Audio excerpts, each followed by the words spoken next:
এতিয়া মই গাড়ী চলাই আহি আছোঁ ভালুকপুঙৰ পৰা তেজপুৰৰ যিটো ভালুকপুঙৰ তেজপুৰ কানেকশ্যন ৰাস্তা বিহাৰো বনা ৰাস্তা হয় এইটো দুইফালে ফৰেষ্ট নামেৰি ৰাষ্ট্ৰীয় উদ্যান ইমান ধুনীয়া পৰিৱেশ সেউজীয়া গ্ৰীণ আপুনি যদি ধৰ মহানগৰীৰ ব্যস্ততাৰ মাজত আছে তেতিয়াহ'লে আপুনি এনেকুৱা ঠাইত ভ্ৰমণ কৰিবলৈ আহক ধুনীয়া ইয়াত আপোনাৰ থকা গেষ্ট হাউচ আছে হোমষ্টে আছে ৰিজৰ্ট আছে যেনেকুৱা লাগে আপোনাৰ ফেচিলিটি তেনেকুৱা পাব যদি আপুনি ৰাফটিং কৰিব বিচাৰে ৰাফটিঙো কৰিব পাৰিব আৰু ইয়াতে বান্দৰবিলাক আছে আপোনাৰ আমাৰ যিটো বান্দৰবিলাকে গাড়ী চলাই আহিলে মানে ইয়াতে ওচৰলৈকে আহে মানে কিবা খাদ্য আনা বুলি ভাবে যে গাড়ী ওচৰলৈকে যদি কল চল আপুনি কেতিয়াবা আনে আপুনি আহিলে কল একাশী কিনি লৈ আহিব সেইটো খাবলৈ দিয়ক আপোনাৰ যিহেতুকে আপুনি নিজেও বহুত খৰচা কৰে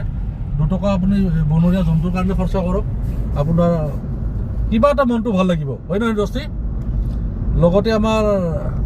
চাৰিদুৱাৰ জ্যেষ্ঠ সাংবাদিক ঋতুপৰ্ণ বৰুৱা আছে ঋতুপৰ্ণ বৰুৱা নহয় ঋতুপৰ্ণ চক্ৰৱৰ্তী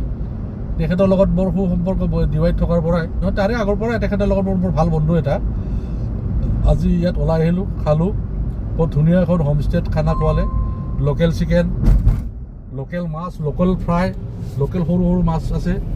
দালি একদম নানান ধৰণৰ বস্তু আপুনি এখন ধুনীয়া এসাঁজ খালোঁ আপোনাৰ পাহি হোমষ্টেত আহিব পাহি হোমষ্টেত আহি পেলাই যদি মোৰ নামো কয় গণেশ দাস বুলি আপুনি কিবা এটা ডিছকাউণ্ট পাব ৰুমৰো পাব পাহিও পাবনে নাপায় একদম ধুনীয়া খানা আল্টিমেট খানা এতিয়া আমি তেজপুৰলৈ গৈ আছোঁ এই ভিডিঅ'টো আপোনালোকে শ্বেয়াৰ কৰিব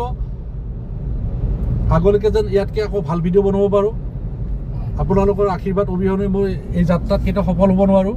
গতিকে মই যাত্ৰা আৰম্ভ কৰিছোঁ যাত্ৰা মই কেতিয়াবাৰ পৰা কৰি আছোঁ কিন্তু মই ভিডিঅ'বিলাক ইমান